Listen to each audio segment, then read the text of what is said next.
الذي يقام حاليا على ملعب الأول بارك. قام الحكم بطرد أحد لاعبي الصين بسبب التدخل العنيف الذي تسبب في الإصابة، مما دفع المدرب لاستبدال كادش وإشراك علي لاجامي بدلا منه. تعرض حسن كادش لإصابة شديدة بعد تدخل قوي من أحد لاعبي منتخب الصين، مما أثار استياء الجماهير والفريق. قام الحكم باتخاذ قرار سريع بطرد اللاعب المسؤول عن الحادثة، وذلك بعد مراجعة الحكم المساعد وتأكيد الخطورة الكبيرة للتدخل.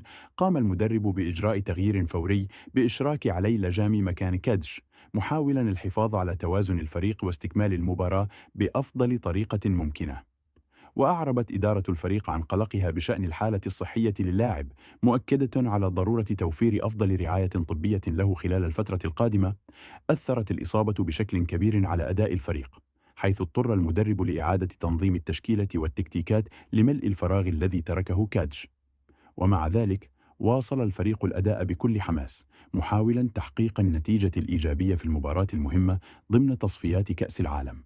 تشمل الخطوات التي تم اتخاذها بعد الإصابة: الرعاية الطبية الفورية للاعب، إعادة تنظيم التشكيلة الفنية للفريق، تأكيد الإدارة على ضرورة الوقوف إلى جانب اللاعب خلال فترة العلاج.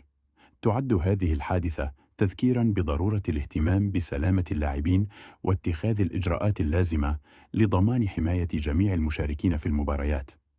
مع استمرار المباراة، يتطلع الجميع إلى انتهائها بنتيجة إيجابية للأخضر، رغم التحديات التي واجهها الفريق بسبب هذا الحادث المؤسف.